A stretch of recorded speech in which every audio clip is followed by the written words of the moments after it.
Bonjour et bienvenue sur ma chaîne Revenir à l'unité. J'ai l'immense plaisir, je suis toute folle d'accueillir Lilou Massé qui a accepté que je l'interviewe. Donc merci beaucoup. Avec grande joie, surtout sur ce sujet-là, ça me tient à cœur. Ouais. Alors on va commencer dans le vif du sujet parce que ce soir elle va donner une conférence sur justement l'œuf de jade ou l'œuf de Yoni. Elle a écrit un super livre que je vais vous montrer après.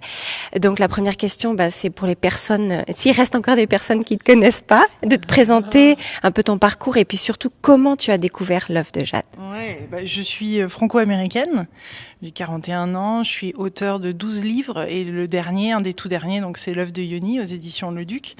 Et je parcours depuis 12 ans un petit peu le monde comme ça, en faisant des interviews en anglais et en français, pour interviewer des auteurs, des enseignants, des thérapeutes, etc. Et j'ai découvert l'œuf de Yoni au cours d'un voyage en Thaïlande, alors que j'étais célibataire il y a 4 ans, et je tombe sur cet œuf pour la femme. Et là, j'en avais jamais entendu parler ou très peu. Et ça a été voilà, j'ai eu envie d'essayer, d'en apprendre un peu plus, et en même temps, ça a éveillé pas mal de peur en moi. Donc un objet, si tu veux que je le décris... Tu veux que je le décris?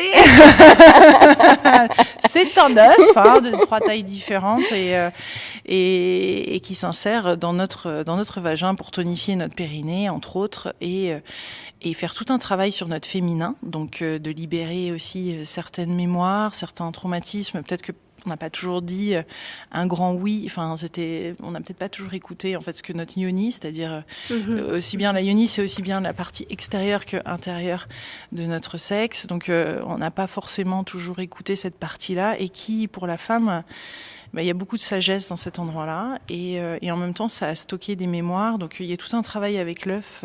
C'est un œuf en pierre polie, de différents types de pierres qu'on va insérer. Et après, on va faire des exercices de contraction, de relâchement, et simplement aussi le porter comme ça au quotidien. Donc les bienfaits, c'est surtout pour l'épanouissement de la femme, pour nettoyer les mémoires, comme tu viens de le dire. Moi, ça fait 3 ans que je pratique, donc c'est mon mari qui m'a initiée, voilà, qui fait des cours de lithothérapie. Et puis du coup, ça m'a permis aussi justement d'avoir confiance en soi, d'être plus alignée. Donc je trouve que c'est un magnifique outil. Il y a de nombreux bénéfices. Après, ça va dépendre de la femme et de là où elle en est dans sa sexualité aussi, et dans son apprentissage, ou si elle a accouché, si elle est en ménopause ou en préménopause.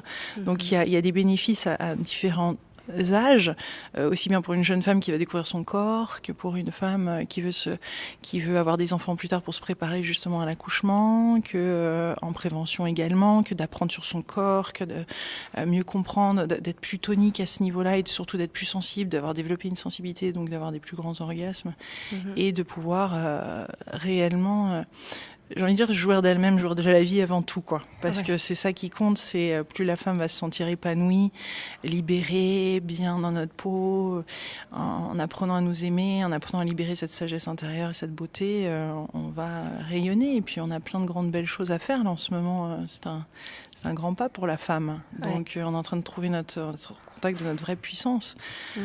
Donc c'est beau, et je pense que l'œuf revient au goût du jour. Ça fait 2000 ans qu'il était pratiqué là-bas en Thaïlande, donc s'il revient en ce moment, il n'y a pas d'erreur. Ça fait un moment déjà que dans les cercles taoïstes et tantriques, on en parle, mais que là, il soit révélé autant au grand jour, c'est chouette ce qui se passe. Et les femmes en parlent, c'est du bouche à oreille, là. Ouais. Et puis justement, on parle des femmes, mais moi, ça me tient à cœur aussi de parler des hommes. Donc, quel est le bénéfice aussi pour les hommes? On pourrait en parler. Oui, clairement, l'homme va pouvoir avoir de plus grandes sensations également. Et en tout cas, à la base, les femmes, les concubines du roi, de l'empereur, l'utilisaient pour que l'homme puisse atteindre de plus grands niveaux d'orgasme, et en gros elle pouvait maîtriser ses éjaculations, et ça permettait à l'homme de contacter des énergies beaucoup plus hautes et de maîtriser cette partie-là, et d'avoir la sagesse, et pour qu'il puisse mieux régner sur son royaume. À l'époque, c'était vraiment la femme devait maîtriser ça aussi bien pour pas être enceinte de l'empereur, puisqu'il avait de nombreuses partenaires, il fallait surtout pas qu'elle tombe enceinte.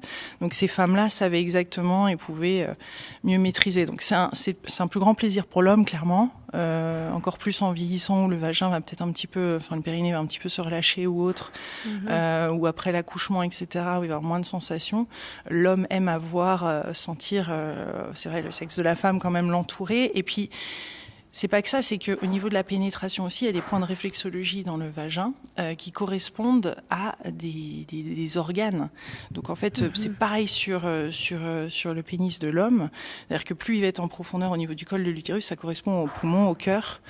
Donc là aussi, il va y avoir des orgasmes qui vont être plus intenses à différents niveaux. Et voilà, donc l'homme en bénéficie. Il peut aussi utiliser lui-même l'œuf en petite taille au niveau de l'anus parce que ça masse sa prostate. Voilà, ça va masser sa prostate. Donc on peut l'utiliser de plusieurs tailles. D'ailleurs, Mantak Chia disait ça. J'en ai très peu parlé dans le livre, mais c'est quand même mentionné. Alors là, il faut utiliser un fil pour le coup, puisque l'œuf de yoni s'utilise habituellement, il est percé. Alors les femmes qui, après avoir pratiqué un petit peu, on enlève vite le fil, on se sent à l'aise et voilà. Mais l'homme, en tout cas les cas, il doit, lui, pour le coup, contrairement à nous, il n'y a rien qui freine l'œuf, donc il doit absolument... voilà, mais c'est la même chose, il va utiliser une huile également. Certaines femmes qui manquent de lubrification également vont utiliser l'œuf pour retrouver une meilleure humidification, lubrification. Ça revient très rapidement. Celles qui ont des règles douloureuses également. Il y a plein de choses qui se réharmonisent. Des femmes qui ont eu en préménopause, qui veulent un petit peu décaler leur ménopause, là aussi, ça va continuer de faire recirculer ces énergies-là, parce que ça a tendance à être froid, comme ils disent les taoïstes en bas. Donc ça va réchauffer cette partie-là et pour fonctionner de manière optimum en fait. Donc l'homme peut l'utiliser, la femme, et au sein du couple, je pense aussi qu'il y a tout l'aspect préliminaire qui est intéressant aussi. La femme peut faire découvrir à l'homme l'œuf. Il y a eu des changements de situation comme ça sur la sexualité de certains hommes qui étaient peut-être un petit peu, dont les femmes trouvaient que c'était peut-être un petit peu trop brusque. Ouais, brusque, pornographique ou autre. Hein. Et donc là, il y a eu cette femme a commencé à pratiquer l'œuf devant son mari et il a entièrement changé de rythme.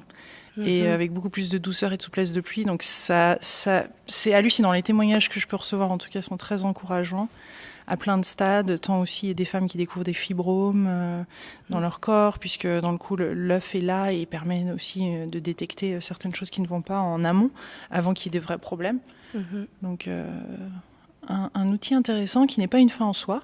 C'est-à-dire que c'est pas juste l'œuf qui, au final, voilà, ça va être la solution pour tout, mais qui va révéler la lumière, enfin la beauté intérieure, et en même temps peut révéler des zones d'ombre qui ont besoin d'être traitées et d'être travaillées.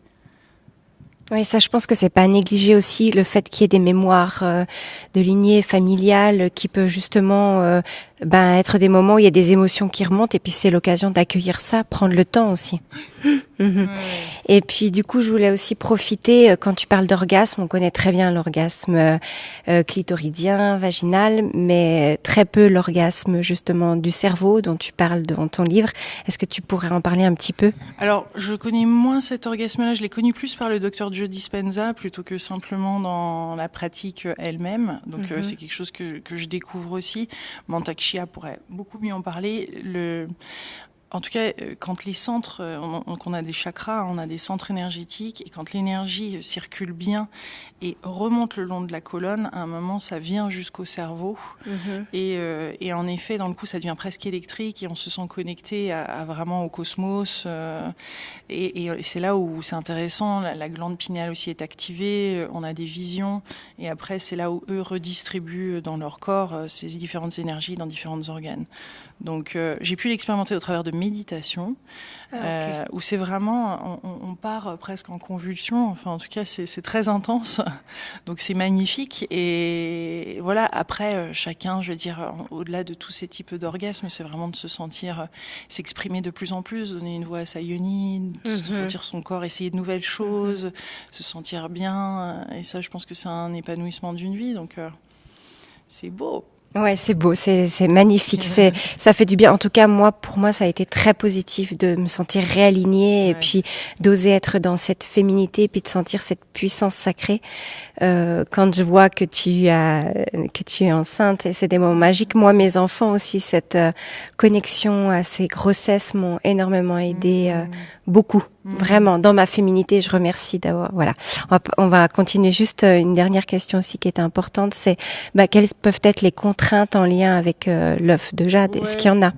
Il y en a quelques-unes. Enfin, c'est vraiment avant tout le maître mot, c'est l'écoute de son corps et d'être à l'écoute et de s'il y a le moindre gêne, on l'enlève bien sûr, on voit ce qui se passe ou on demande l'avis d'un expert en santé parce que ça peut prévenir de quelque chose en effet qui fonctionne un petit peu moins bien. Donc c'est important de bien écouter son corps, vraiment de faire autant de pas continuer, enfin pas faire une pratique tous les jours, de mettre l'œuf tous les jours non-stop. C'est important les temps de repos, d'observer ce qui se passe entre les différentes pratiques, parce qu'on a tendance quand on aime à vouloir le porter tous les jours et je peux comprendre, hein, je suis passée par là aussi, mais c'est bien d'alterner. Et en effet, l'œuf fait un travail très profond, surtout au début. Après, il continue de nous accompagner, mais la pierre elle-même a beaucoup de vertus.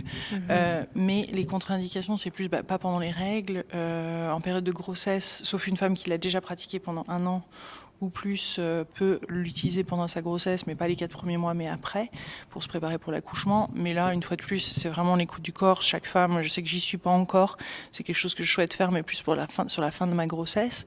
Avec la pierre aussi à choisir et tout ça, il y a plein de choses qui là impliquent un enfant. Donc dans le coup, c'est un petit bébé. Donc c'est assez intéressant. C'est une autre dynamique encore, d'autres appréhensions, parce que c'est normal d'avoir des appréhensions. La première fois qu'on met un œuf, je vois là, je suis en train de revivre ça pendant la grossesse, le fait d'utiliser un œuf. Donc c'est vraiment quand on le sent, surtout pas forcé. C'est beaucoup de femmes l'utilisent l'œuf avant même, enfin le portent avec elles dans leur poche, dans leurs mains, avant même dormir avec, avant même de l'insérer. Donc chaque chose en son temps, prenons notre temps, écoutons bien notre yoni et puis jouissons pleinement de la vie.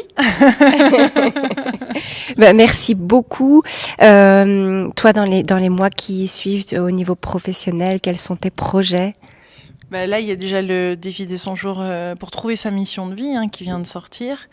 Ensuite, je suis en pleine écriture de J'ai dit oui et ça me plaît, qui sont les 2 dernières années avec mon compagnon, qui est la suite de Je suis célibataire et ça me plaît, où je l'ai rencontré le jour où le livre est sorti. Donc, qui sont la rencontre, l'explication de notre rencontre et de tout le processus pour être enceinte, parce que ça m'a mis un peu plus d'1 an et demi.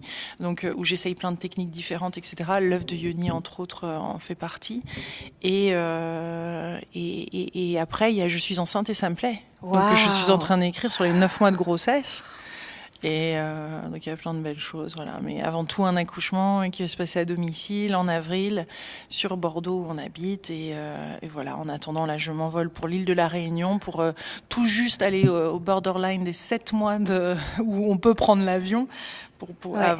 Puisque j'adore l'île de la Réunion et je vais en profiter pour faire quelques vidéos, quelques interviews et puis après vraiment me poser, faire un mode cocooning et lire et méditer et préparer ce beau moment initiatique. Ouais. Je te souhaite beaucoup de bonheur pour l'avoir vécu 2 fois des accouchements naturels. C'est en conscience, c'est énorme. Donc, je te remercie beaucoup pour cette interview, en tout cas d'avoir pris le temps. C'était un vrai grand plaisir. Et puis, je vous recommande vivement ce livre qui est magnifique. Et puis, je mettrai toutes les références sur le site. Voilà. Merci et à tout bientôt. Au revoir.